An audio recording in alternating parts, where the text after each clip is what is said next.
Bom dia, bom dia.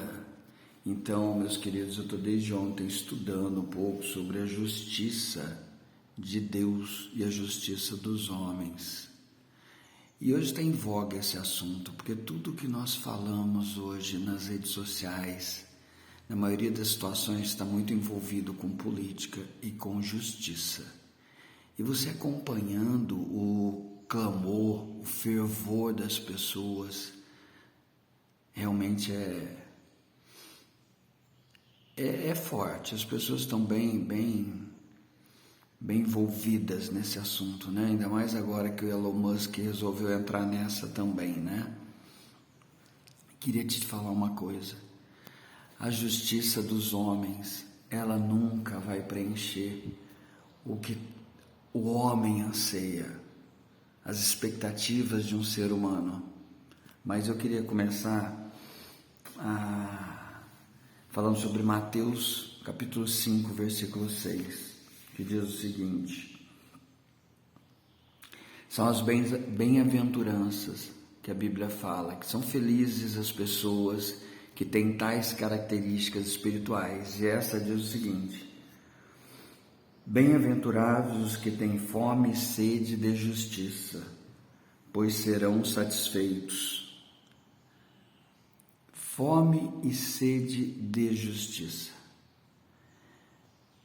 Não ser um justiceiro, não é para ser um justiceiro que olhe para o outro, enxergue seus erros, enxergue seus pecados e comece a atacá-los, a excluir. Não é essa a justiça que está falando aqui na Bíblia, não é essa a justiça que Jesus deixou como exemplo de vida aqui na terra. Mas a Bíblia fala que essa é uma ferramenta muito importante se você tem fome e sede de justiça. E eu fiz algumas anotações aqui. Por exemplo, que a justiça do homem é diferente da justiça de Deus. Isso é fato, isso está claro, né? Até os animais, eles têm uma lei natural e eles seguem essa lei. As leis são importantes. Jesus não veio à terra para destruir, desconstituir, para produzir rebeldes diante das regras humanas, das leis humanas. E antes da vinda de Jesus, vários filósofos tinham seus conceitos, suas filosofias do que era importante relacionado à justiça, relacionado à cidadania. E aqui, por exemplo, Santo Agostinho, ele focou muito sobre uma justiça que vinha através da fé.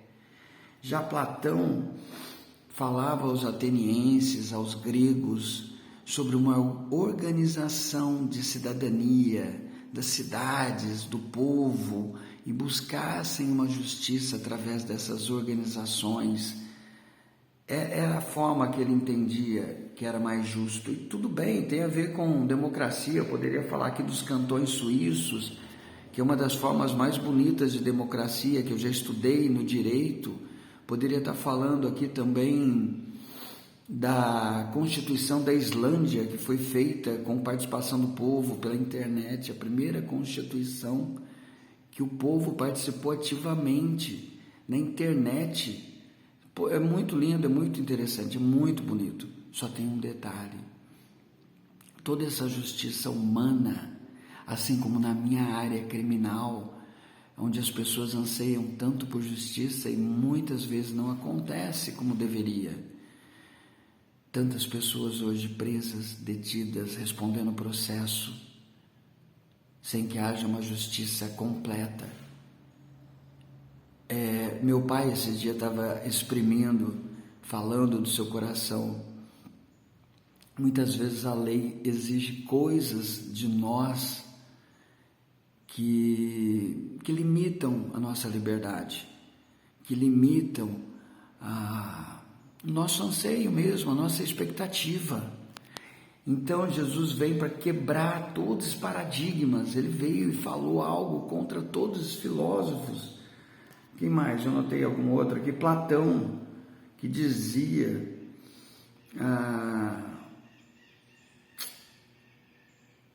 Aristóteles, né? que dizia que o homem justo, ele seria aquele cumpridor da lei. Eu não sou muito bom de memória não, então tem que ter uma colinha sempre aqui comigo. Só que Jesus veio para quebrar esses paradigmas. E outra questão sobre regras e leis, eu já decidi lutar muito numa instituição contra as regras que eu não achava justa, que eu não concordava. Quer que eu te fale uma coisa? Mal prejudicado foi eu e as pessoas que estavam ao meu lado e decidiram lutar contra as regras daquela instituição. Então, sabe qual a conclusão que cheguei? Que o melhor que você tem a fazer é obedecer às leis. Você participa de uma comunidade, obedeça aquelas regras. Não queira ser o rebelde. Se for para contestar, se for para ajudar, tudo bem, você luta, você busca, você aconselha, mas tudo tem seu tempo. Não adianta você querer ser um rebelde sem causa. Só que aí nós vamos lá para agora, que vamos aqui para João capítulo 16, onde Jesus fala no versículo 7 ao 11, que a verdadeira lei que sacia vem da justiça divina, da justiça de Deus. Essa lei realmente vai preencher o seu interior. E as leis que Jesus trouxe, tem a ver com o que eu estou cansado de falar aqui, que é aqueles 2 mandamentos, né?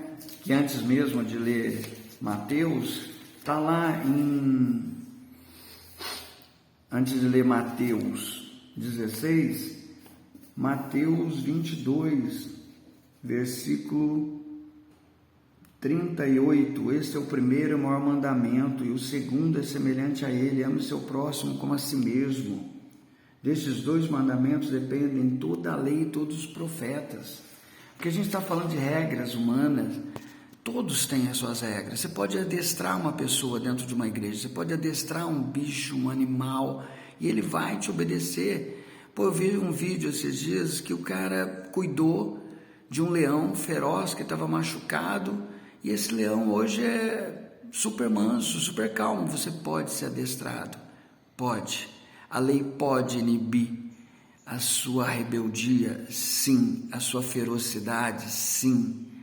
Mas a mudança que transforma, que Jesus vem falar, é de uma mudança interior, que é de dentro para fora.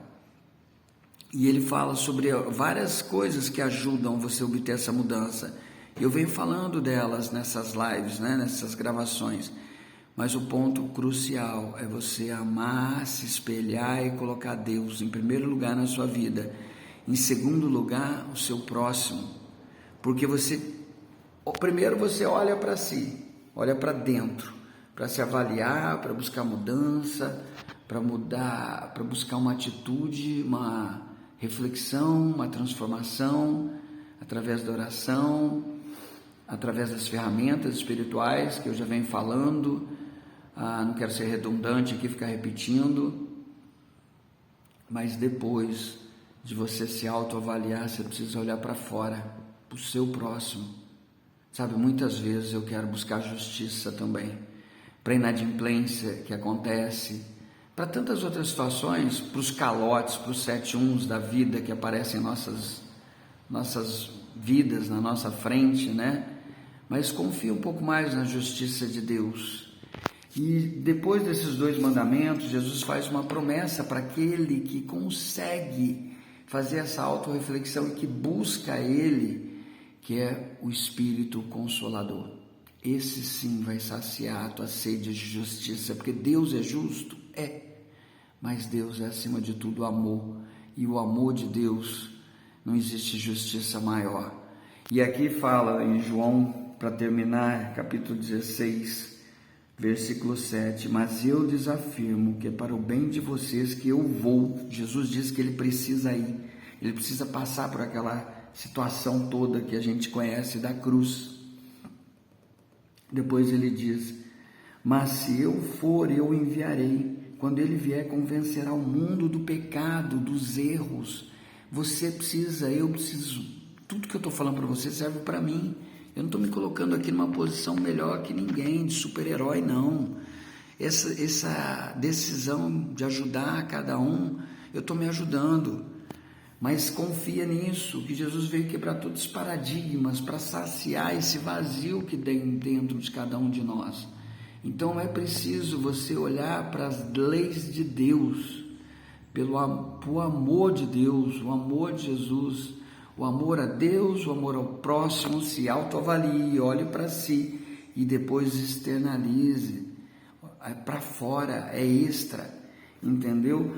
E Jesus promete que terá um Consolador, o Espírito Santo, que vai te convencer, te ajudar nessa transformação de vida, de entendimento, de paradigma, porque a justiça do Pai, vamos lá, da justiça, porque vou para o Pai, vocês não me verão mais, e do juízo, porque o príncipe deste mundo já está condenado. Ele está falando do mal, de Satanás.